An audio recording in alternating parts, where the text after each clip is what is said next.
Good evening. This is CTV News for Monday, August 1st. I am Denise Douglas. And I'm Karen Adams. Thanks for joining us tonight. It's being called one of the worst disasters to hit a Maryland historic area in years. Saturday night's flash flood left 2 people dead and devastated downtown businesses and homes. Patricia Vallone is in Ellicott City, where the cleanup has begun. They heard. As they're looking down, wait their turn to get up the ladder, we're watching tables and chairs float out the bay window. We watched an ice cream freezer float right out the door.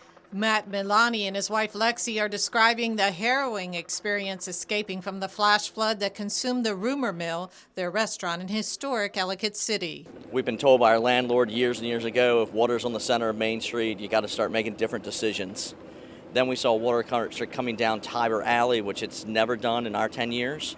So we're trying to rest assure people that they're going to understand that there's noise going on, there's stuff, but we're going to stay calm. We're going to just ride it through inside our building. And as I said that conversation, I kind of turned behind me, and the 3-inch water level that I saw when I started my speech kind of went to about 3 foot.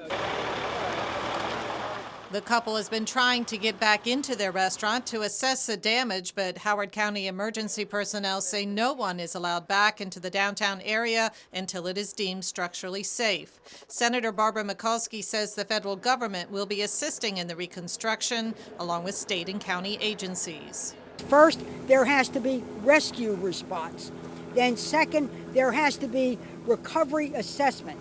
There has to be a certain economic threshold of loss that needs to meet to be qualified. We are now analyzing that, getting our criteria together. We have the delegation, and then once that's done, it comes to me as the senior member. We coordinate the letter of request, and it goes right to the President of the United States. What business owners can do is hopefully we'll let them know soon how they can come down and look at their buildings. But after that, we want them to come to the information center. We want the session. We want them to learn what is available for them, whether from the state or from the local jurisdictions. There's a lot of places. Our Economic Development Authority has been very involved. Our Economic Development Director Larry Tweel, also Comptroller Peter Francho has contacted us, saying that there are certain programs that the comptroller has that he can maybe help businesses. So we're looking at all those different things for local business. That's why we want them to come to the information session. Staff at the Rumor Mill are being called heroes for their safe evacuation of guests, including a pregnant woman. They weren't alone. Jason Barnes lost his business. He can be seen at the end of this human chain that formed to save this woman stuck in her car. But they were the lucky ones. 2 people died in the flash floods, 38-year-old Joseph Blevins of Windsor Mill and 35-year-old Jessica Watsula of Pennsylvania, who was killed when she was swept away in the floodwaters. From Ellicott City, Patricia Vallone, CTV News. Just devastating. Now, if you lost your car in the flood, Howard County has a hotline you can call to try and locate your vehicle. It's 410, that is, 313-2900. A trust fund has also been set up to help the city restore its historic buildings. That website is preservationmaryland.org. Yeah, those folks definitely will need some help. A house fire in Bowie leaves 1 person dead, but officials haven't been able to identify the body. Neighbors say it could be the homeowner who rarely left the house. Latifah Majid has more on this story. Well, before they pass out smoke alarms, firefighters are taking a walk throughout the house. They still don't know what caused the fire, but they believe that it could have possibly started right here in the garage and then spread to the rest of the house. I noticed that the garage was smoking. It hadn't completely caught on fire, just with smoke. And that's when we started seeing her garage was up and a propane tank flew out of the garage, rolled down the hill, and that's when fire started erupting. Around 7 o'clock last night, authorities received a call about a blaze in the 12,000 block of Lofting Court. Firefighters arrived and found a 2-story single-family home with heavy fire coming from the garage and extending up into the 2nd floor area. Neighbors also indicated to firefighters that the person that normally occupies this house, an adult female, was always at home, and that her car was here in the garage. Brady says excessive hoarding conditions inside the home made it difficult to move around, forcing firefighters to go through the back of the house. It took us about an hour and a half to extinguish the fire completely.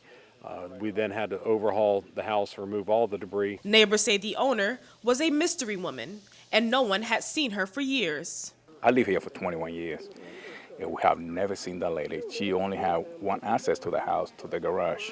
And she had tinted window and real dark glasses. So how long have you been living in this house over here? Maybe 15, 16 years since I was 13. Have you ever seen her? Never. We've seen her car come and go early morning, late night. Never seen her face. She has a brim hat that she always wears. She pulls it down when she comes out. If anybody's outside while she pulls up, she'll circle the block before pulling in her garage.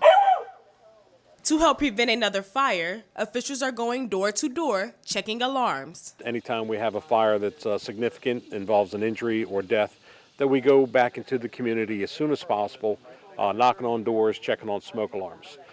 Now, officials won't know the identity of the deceased until they do an autopsy, but right now they are trying to track down information on the homeowner. In Bowie, I'm Latif Majid, CTV News. Thank you for that, Latifa. And officials say that it could take a few weeks for the autopsy to come back. Just tragic news all the way around. Meantime, it is Safety First Day, a date each month that the local fire department has designated for everyone to test their smoke and CO alarms. Officials say to push the test button on the front cover of your alarms, you should hear an audible beeping noise. If it doesn't sound, replace the battery. If it still doesn't work, remove the alarm and immediately replace with a new 10-year tamper-proof fixture. Prince George's County requires a working CO detector on every level of your home, primarily outside of sleeping areas. In politics, Donald Trump continues to draw criticism for his attack on the family of a fallen Muslim American soldier. During the Democratic National Convention, Khizr Khan spoke out against the Republican presidential candidate's stance to ban Muslim immigration. Since then, Trump has fired back on Twitter and in interviews criticizing Khan and his wife. We asked Congressman Chris Van Hollen for reaction to the comments. The fallen soldier was a Marylander, graduated from John F. Kennedy High School in Maryland. His parents clearly distraught over the loss of their son, and yet instead of embracing them initially for their patriotism and their son's service and sacrifice, Donald Trump decided to make this into a political attack.